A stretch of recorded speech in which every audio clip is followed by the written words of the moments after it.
தன்னுடைய அதிகாரத்தை தவறாக பயன்படுத்தி இப்ப ஒட்டுமொத்த அதிகாரத்தையும் இழந்து நிற்கிறார் இங்க ஆர்.என். ரவி. தமிழ்நாட்டுல ஒரு டம்மியான ஒரு ஆளுநர் அப்படின்றதா இன்னைக்கு இந்த மாநாடு பிசுபிசுத்து போனதுல வெளிப்பட்டு இருக்கு. பயங்கரமா கதறாரு. வீட்டுக்கு போய் போலீஸ் மிரட்டுச்சு, உளவுத்துறை காவலர்கள் போய் மிரட்டினாங்க. ஒரு பொய்யை கூட தெளிவாக சொல்ல தெரியாம, கொண்டைய மறைக்க தெரியாம சிக்கி சீரழிஞ்சிருக்காரு இந்த ஆளுநர் ரவி. நான் கீழே விழுந்துட்டேன், மீசையில மண்ணோட்டல அப்படின்னு தட்டி விடுற கதை தான். அதாவது அசிங்கப்பட்டோம், ஜெகதீப் தன்கரை வேற கூட்டு வந்துட்டோம், அவரையும் வச்சு அசிங்கப்படுத்திட்டோம். இதை இவங்களால தாங்க முடியல. அதுலயே நம்ம பிள்ளைகளுக்கு எழுத்து கூட்டி வாசிக்க தெரியல அப்படின்னு கேடுகட்டத்தனமா இவங்க ஒரு உருட்டு உருட்டுறாங்க பாருங்க. இது அயோக்கியத்தனம். இந்த ஆளுநர் வழியாக உயர்கல்விக்குள்ள காவிமயமாக்குறதா இவங்களுடைய அஜெண்டா. இந்த பகுத்தறிவு தான் நம்ம அதிகாரத்தை நோக்கி கேள்வி எழுப்புவதெல்லாம் மாத்தி இருக்கு. இதை உடைச்சு நம்மளை அடிமையாக்கணும்ன்றதா இவங்களுடைய வேலை. குருகுல கல்விதான் நம்முடைய மரபு என்றால் இது ஆரிய பார்ப்பனிய மரபு. நம்ம காலடிக்கு கீழேயே இவங்களெல்லாம் வச்சிருக்கணும் என்பது குருகுல கல்வி. இந்த சமூக நீதி கல்விதான் அதிகாரத்தை எதிர்க்கிற ஒரு குரலை இந்த தமிழ்நாட்டுல வச்சிருக்கு. இதெல்லாம் கொஞ்சமாவது மூளை இருக்கிறவங்க யாராவது பேசுற பேச்சாது. கால்ல விழுகிறது அவமானம் சொல்லி கொடுத்திருக்காங்க. எங்க கல்வி அதான், எவன் காலையும் விழுகாத. ஆனா இவங்க குருகுல கல்வி என்ன சொல்லுது? கால கழுவு, கால கழுவி கும்பிடு. இதுக்கு எதிரானதான் எங்க கல்வி முறையே.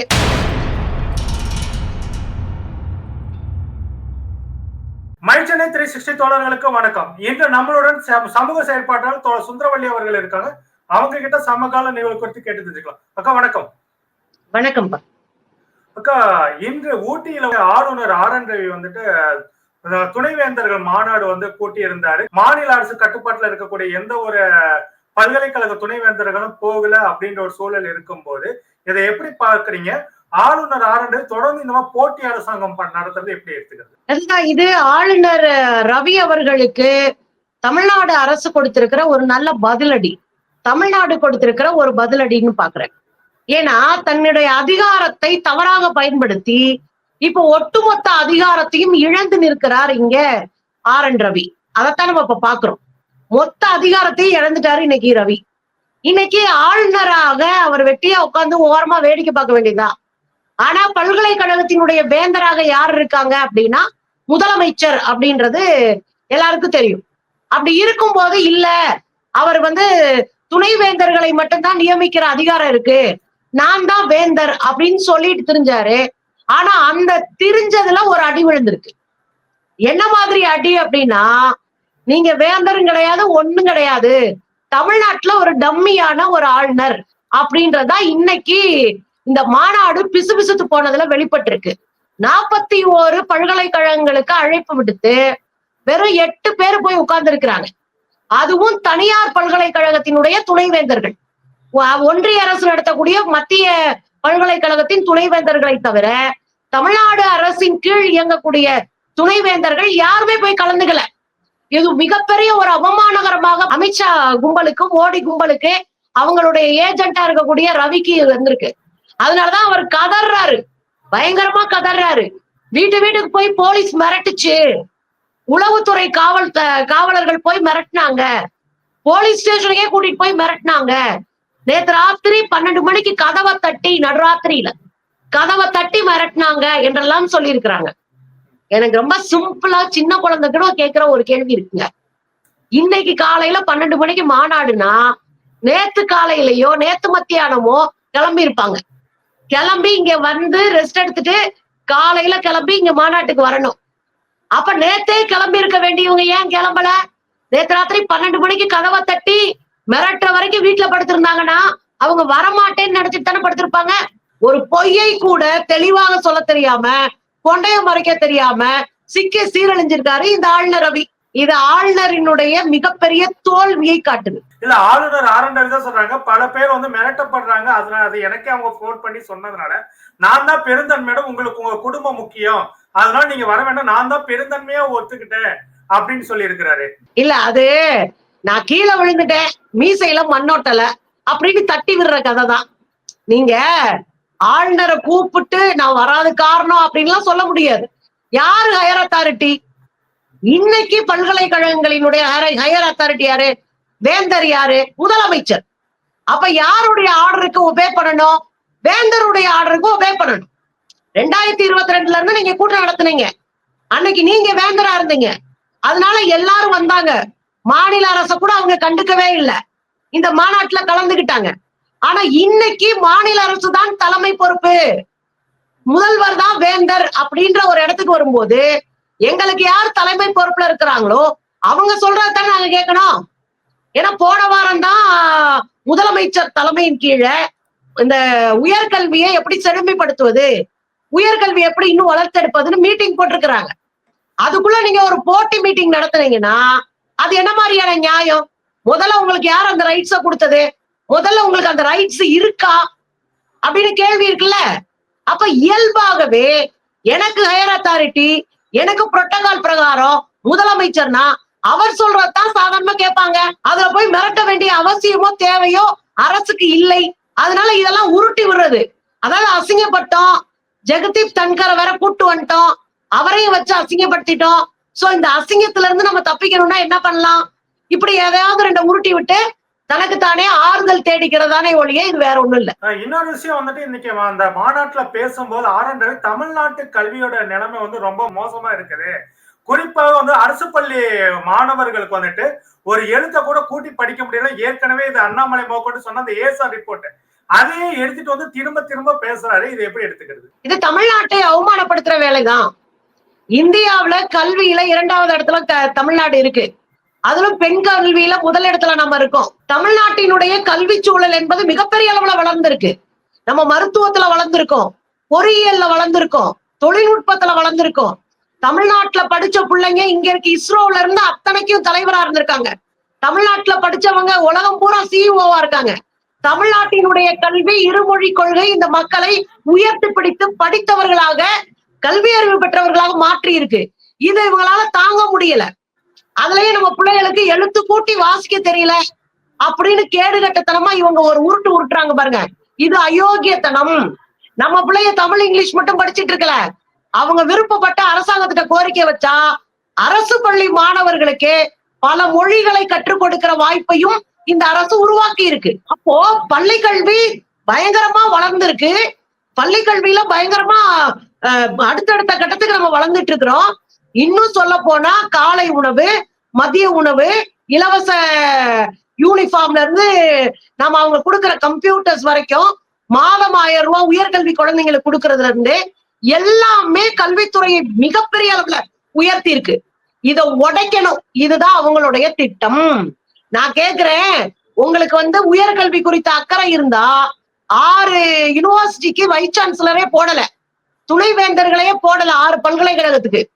1.5 வருஷமா அது சும்மா கிடக்கு. அது இங்க இருக்கிற அண்ணா பல்கலைக்கழகம் உட்பட. அப்ப நாங்க என்ன கேக்குறோம்? நீங்க வைஸ் சான்சலரே போடாம எங்க பிள்ளைகளுக்கு சர்டிபிகேட் கிடைக்கல, மேல் படிப்புக்கு போக முடியல, வேலை வாய்ப்புக்கு போக முடியல, மொத்தமா சீர்குலைச்சு வச்சிருக்கீங்க உயர்கல்விய. இன்னும் சொல்ல போனா ஏபிவிபி, அகில பாரதிய வித்தியார்த்தி பரிஷத்து, பாஜகவுடைய மாணவர் அமைப்பு, அதுல இருக்கிற பிள்ளைங்களை தூக்கிட்டு போய் சிண்டிகேட் மெம்பர் ஆக்குறீங்க. அதாவது பல்கலைக்கழகத்தை ஆளக்கூடிய உறுப்பினரா நீங்க மாத்துறீங்க. இது எவ்வளவு பெரிய அயோக்கியத்தனம். தலைவர்கள் பற்றிய பாடங்களை நீக்கிறீங்க, RSS அயோக்கியர்களுடைய பாடங்களை உள்ள வைக்கிறீங்க. என்ன நினைச்சிட்டு இருக்கீங்க தமிழ்நாட்டு கல்விய? சோ இப்படி சீரழிக்கிறதுனாலதான் நம்முடைய முதலமைச்சர் ஸ்டாலின் அவர்கள் தமிழகத்தினுடைய உயர்கல்வியை பாதுகாக்கணும்னா முதலமைச்சரே வேந்தராக இருப்பார் அப்படின்னு ஒரு தீர்மானத்தை கொண்டு வந்து இன்னைக்கு நம்ம ஜெயிச்சிருக்கோம். ஒரு உதாரணம் சொல்றேங்க. இங்க பெரியார் பல்கலைக்கழகத்தினுடைய பேரை பயன்படுத்தி அங்க வந்து தனியார் நிறுவனங்களை உருவாக்கி பல்கலைக்கழகத்தினுடைய பணத்தை வச்சு ஆயிரக்கணக்கில் அடிச்சாங்கல்ல. இன்னைக்கு கூட அந்த துணைவேந்தர் இன்னைக்கு போயிருக்கிறாரு, நீதிமன்றத்துல போய் ஆஜராயிருக்காரு. இந்த லட்சணத்துல உயர்கல்வியை கெடுத்து குட்டிச்சோறாக்கிட்டு இவங்க வளர்க்குறாங்க, இவங்க எங்களை குறை சொல்லுவாங்க, நாங்க கேட்டுட்டு உட்காந்துருப்போமா? இல்ல, இன்னொரு விஷயம் என்னன்னாக்கா, போற இடங்கள் எல்லாமே சனாதனத்தை பேசி கேட்டு ஜாதிய ரீதியான விஷயங்கள் வந்து மாணவர்களுக்கு இன்டெரக்டா திணிக்கிற வேலையை பண்ணக்கூடிய இதே ஆளுநர் ஆர்.என். ரவி என்ன சொல்றாருனாக்கா, நான் வந்துட்டு இந்த கூட்டத்தை கூட்டுறதே வந்து கல்வி அடுத்த கட்டத்துக்கு கொண்டு செல்றதுக்கு தான் இந்த மாநாட்டை கூட்டி இருக்கிறேன் அப்படின்னு வந்து சொல்றது எப்படி எடுத்துக்கிறீங்க? ஆளுநர் ரவியை ஒன்றிய அரசு அனுப்புனதுக்கு காரணமே இத்தமிழ்நாட்டினுடைய கல்வி சூழலை ஒழித்து கட்டுவது, ஏன் கல்வி சூழலை ஒழித்து கட்டணும்? ஏற்கனவே இவங்க பிளான் என்ன? 2020 புதிய கல்விக் கொள்கை என்ன சொல்லுது? எங்க பிள்ளைகளை புறம் படிக்க விடாம ஆக்கி ஸ்கூல் கேட்டுக்கு வெளியே நிறுத்தணும்னு. எங்க குழந்தைங்களை பள்ளிக்கூடத்துக்குள்ளேயே அனுமதிக்கல. பள்ளிக்கூடத்துல 12ஆம் வரை ஏதோ எல்லா பரீட்சையும் எழுதி தாக்கு பிடிச்சா கூட உயர்கல்விக்கு போகணும்னா அவன் தேசிய அளவுல ஒரு பரீட்சையை மீட் பண்ணணும். ஒரு பரீட்சை எழுத BAMA, BLit, BCom, BBA, BBEd இது கூட அவன் படிக்க முடியும். அப்ப இவ்வளவு பெரிய அயோக்கியத்தனத்தை செய்து சாமானிய வீட்டு குழந்தைகளை கல்வியற்றவர்களாக மாற்றுவதற்கான ஒரு வேலையை இந்த குரூப் செஞ்சிட்டு இருக்கு. அதனுடைய ஏஜென்டா இருக்கிறவர் தான் ரவி. இந்த ஆளுநர் வழியாக உயர்கல்விக்குள்ள காவிமயமாக்குறதா இவங்களுடைய அஜெண்டா. அதைத்தான் முதல்ல இம்ப்ளிமெண்ட் பண்ண இடம் தான் பெரியார் பல்கலைக்கழகம். பெரியாருடைய சிலைக்கு முன்னாடி இவங்க சாமி படம், இந்த கட் அவுட் எல்லாம் வச்சு அயோக்கியத்தனம் பண்ணதான் ஒரு 3 வருஷத்துக்கு முன்னாடி நம்ம கண்டிச்சிருப்போம். நீங்க அதை பார்த்திருப்பீங்க. எல்லாமே பண்ணி முடிச்சானுங்க. இப்ப ABVP மாணவர்களை தூக்கி உள்ள போட்டுட்டு இருக்கானுங்க. உயர்கல்விக்குள்ள நம்ம பிள்ளைங்க ஜெயிச்சிடக்கூடாது, அடுத்த கட்டத்துக்கு நம்ம வளர்ந்துடக்கூடாதுன்னு காவிமயமாக்கணும், கல்வியற்றவர்களாக இந்த சமூகத்தை மாத்தணும். ஏன்னா தமிழ்நாடு கேள்வி கேட்குது. இந்தியாவே அமைதியா இருந்தாலும் பாஜகவினுடைய சதி திட்டங்களை முதல்ல கேள்வி கேட்கிற ஊரா தமிழ்நாடு இருக்கு. பாஜகவின் சதிகளை முறியடிக்கிற ஊரா தமிழ்நாடு இருக்கு. பாஜகவினுடைய சில்லறைத்தனங்களை அடையாளம் கண்டுபிடிச்சு அதை அம்பலப்படுத்துகிற வேலையை தமிழ்நாடு பாக்குது. அதுக்கு அடிப்படையா காரணம் என்ன? கல்வி அறிவு. இந்த கல்வி அறிவு தான் நம்ம பகுத்தறிவாளர்களா மாத்தி இருக்கு. இந்த பகுத்தறிவு தான் நம்ம அதிகாரத்தை நோக்கி கேள்வி எழுப்புவர்களா மாத்தி இருக்கு. இதை உடைச்சு நம்மளை அடிமையாக்கணும்ன்றதுதான் இவங்களுடைய வேலை. எனவே கல்வியற்ற சமூகம் எப்படி பண்பாட்டு அடிமையா மாறுமோ அதற்கான சூழலை உருவாக்க RN ரவி ஏஜென்டா அனுப்பப்பட்டாரு. அதுல ஒரு பெரிய ஆப்ப வச்சு நம்முடைய முதலமைச்சர் தமிழ்நாட்டின் கல்வியை காப்பாற்றி இருக்கிறார். அதைத்தான் நம்ம இதுல பார்க்கணும். இன்னைக்கு இதே மாநாட்டில் கலந்து கொண்ட குடியரசு துணைத் தலைவர் ஐயா ஜெகதீப் பேசும்போது சொல்றாரு, குருகுல கல்விதான் நம்மளுடைய மரபு, அதுதான் சிறந்த கல்வி அப்படின்னு சொல்றாரு. இதை எப்படி எடுத்துக்கிறீங்க? அதாவது இவர் கல்வியை மாத்தணும்னு சொல்லிட்டு மாநாடு நடத்துறாரு. இந்த இடத்துல குருகுல கல்வின்னு இப்ப நிக்குது. இதை எப்படி எடுத்துக்கிறது? முதல்ல குருகுல கல்வியில யார் படிச்சா? ஒரு பார்ப்பன ஆசிரியர் சொல்லி கொடுப்பாரு. பார்ப்பன வீட்டு பிள்ளைங்க போய் அங்க படிப்பாங்க. அப்படி இல்லைன்னா ராஜாக்களுடைய வீட்டு பிள்ளை போய் படிக்கும். இதான் குருகுல கல்வியோட சிஸ்டம். அப்ப இந்த கல்வி யாருக்கெல்லாம் மறுக்கப்பட்டது? நம்மள மாதிரி பிற்படுத்தப்பட்டவங்களுக்கு, நம்மள மாதிரி தலித்துகளுக்கு, நம்மள மாதிரி பழங்குடிகளுக்கு, பெண்களுக்கு மறுக்கப்பட்டது. இது பார்ப்பனர்களுக்கும் பணக்காரராக இருக்கிற ராஜாக்களுக்குமான கல்விதான் குருகுல கல்வி. 2வது குருகுல கல்வியில ஒரு பெரிய சிஸ்டம் என்னன்னா, வாத்தியாருக்கு எடுபுடி வேலை பார்த்துட்டு அதுக்கு அப்புறமா இந்த பிள்ளைங்க படிக்கணும், தங்கி அங்க படிக்கணும். இன்னொன்னு குருகுல கல்வி நிலையங்கள் எங்க இருந்தன அப்படின்னா அக்ரஹார வீதிகள்ல குருகுல கல்வி இருந்தது. அந்த வீதிக்குள்ளே நம்ம நடக்க முடியாது. அப்ப திட்டமிட்டே நம்ம அந்த வீதிக்குள்ள நடக்க முடியாது, அந்த கல்வியும் படிக்க முடியாம வச்சிருந்தான். அப்ப குருகுல கல்விதான் நம்முடைய மரபு என்றால் இது ஆரிய பார்ப்பனிய மரபு. அடுத்தவன் படிக்க கூடாது, அடுத்தவன் எனக்கு நிகரா வந்துடக்கூடாது, அடுத்தவர்கள் படிப்புல ஒசந்து நம்மள கேள்வி ஏற்றக்கூடாது, நம்ம காலடிக்கு கீழேயே இவங்களெல்லாம் வச்சிருக்கணும் என்பது குருகுல கல்வி. நம்ம கையில இருக்கிறது, தமிழ்நாடு அரசு கையில வச்சிருக்கிறது சமூக நீதி கல்வி. இந்த சமூக நீதி கல்வி தேடி தேடி கல்வி கொடுப்பது. எங்க ஐயா கர்மவீர காமராஜர் ஒரு சமூக நீதி காவலர். எங்க ஐயா கர்மவீர காமராஜர் தெரு தெருவா அலைஞ்சு இந்த பிள்ளைகளை சேர்த்து படிக்க வச்சாரு. நிறைய பள்ளிக்கூடங்களை 12,000 பள்ளிக்கூடங்களை உருவாக்குனாரு. அது மட்டும் கிடையாது, மதிய உணவுக்காக வீதிகளில் இறங்கி பிச்சை எடுப்பேன்னு சொன்னாரு. பிச்சை எடுத்தாரு. 4 கோடி ரூபாய், 3.25 கோடி ரூபாய் பிச்சை எடுத்தாரு. எடுத்து கொடுத்து என் பிள்ளைய படிக்கட்டும்னு எங்க ஐயா விட்டுட்டு போயிருக்காரு. அத தொடர்ச்சி விட்டு போயிடாம நம்ம ஐயா டாக்டர் கலைஞர் அவர்கள் கையில எடுத்து ஊர்தோறும் பள்ளிக்கூடங்கள், ஊர்தோறும் கல்லூரி உருவாக்கி கல்வியில் இன்னைக்கு நம்ம செலுப்புட்டு இருக்கிறோம். இது அவங்களுக்கு அச்சத்தை தருது. இந்த சமூக நீதி கல்விதான் அதிகாரத்தை எதிர்க்கிற ஒரு குரலை இந்த தமிழ்நாட்டுல வச்சிருக்கு. இந்தியா முழுசும் ஜெயிக்க முடிஞ்ச பாஜகவால தமிழ்நாட்டுல ஜெயிக்கவே முடியலையே, காலூன்ற முடியலையே, 40க்கு 40 அடிச்சு தூக்கி ஓட விட்டமையே. ஏன்னா இது சமூக நீதி கல்வி இருக்கிற மாநிலம். அதனால பயந்துட்டு இந்த சிஸ்டத்தை உடைச்சு காலி பண்ணணும் அப்படின்றதா அவங்க நோக்கம். அதற்கான வேலைகளைத்தான் இவர்கள் மூலமா செய்யறாங்க. அதுல ஒண்ணுதான் இந்த குருகுலம், அந்த குலம், இந்த குலம்ன்றாங்க. எந்த குலமும் எங்களுக்கு செட் ஆகாது. எங்களுக்கு சமூக நீதி மட்டும்தான் செட் ஆகும். இல்ல இதுல வந்துட்டு இவர் என்ன சொல்றாரு, குருகுல கல்வி ஏன் உயர்ந்ததுன்னு சொல்றாரு அப்படின்னாக்கா, அந்த குருகுல கல்வியை கற்க விரும்பியவர்களுக்கு எளிதான அணுகல் முறை இருந்தது அப்படின்ற மாதிரி ஒரு வார்த்தையை போடுறாரு. இது ரியலா அப்படி இருந்திருக்க வாய்ப்பு இருக்கு. ஏன்னா இன்னைக்கு அணுகல் முறை அன்னைக்கு இருந்தது அப்படின்னாக்க இன்னைக்கு மாணவர்கள் ஆசிரியத்தை அணுக முடியல, நெருங்க முடியல அப்படின்ற மாதிரியான ஒரு விமர்சனம் வைக்கப்படுது. நீங்க எப்படி எடுத்துக்கிறது? ஏங்க இதெல்லாம் கொஞ்சமாவது மூளை இருக்கிறவங்க யாராவது பேசுற பேச்சாது. நான் ரொம்ப சிம்பிளாவே கேக்குறேங்க. வாத்தியாரும் மாணவர்களும் என்ன ஆப்பிரிக்காவிலயும் ஐரோப்பாவிலயும் உட்கார்ந்து பேசிட்டு இருக்காங்க? ஒரு வகுப்பறையில தானே உட்கார்ந்து பேசிட்டு இருக்கிறாங்க. வகுப்பறையில வாத்தியாரு 40 பேர் மாணவர்கள் உட்கார வச்சுதானே ஒன் டு ஒன்னா பாடம் நடத்திக்கிட்டு இருக்காரு. ஏதாவது டவுட் வந்தா அந்த குழந்தைங்களுக்கு கத்துக் கொடுக்குறாங்க. ஸ்லோ லேர்னர்ஸ்க்கு தனியா வகுப்புகள் நடத்துறாங்க. அவங்களுக்கு தனியா பயிற்சி கொடுக்குறாங்க. அதோட மட்டும் இல்லாம இந்த குழந்தைங்களை எப்படி கற்றல்ல இன்னும் வலிமையா பாக்குறதுக்கான நிறைய சிஸ்டமேட்டிக்கான விஷயங்களை பிராக்டிஸ் பண்றாங்க. என்ன நினைச்சிட்டு இருக்காரு? குருகுல கல்வியில எல்லாரும் படிக்க முடியாது, பார்ப்பனர்கள் படிக்கணும். அத பார்ப்பனர்கள் போய் உட்காந்து படிச்சு பஞ்சாயத்து பண்ணிக்கிட்டு அவர் கால் கழிக்கிட்டு அவர் ட்ரெஸ்ஸ துவச்சுக்கு போட்டுட்டு அவருக்கு ஜோராக்கி போட்டுட்டு உட்கார்றது பேர் படிப்பா. எங்க ஊர்ல என்ன தெரியுமா சொல்லியிருக்காங்க? கால்ல விழுகிறது அவமானம் சொல்லி கொடுத்திருக்காங்க. எங்க கல்வி அதான். எவன் காலையும் விழுகாத, கால்ல விழுகிறது சமூக நீதிக்கு எதிரானது, அது அடிமைத்தனம்னு சொல்றாங்க. ஆனா இவங்க குருகுல கல்வி என்ன சொல்லுது?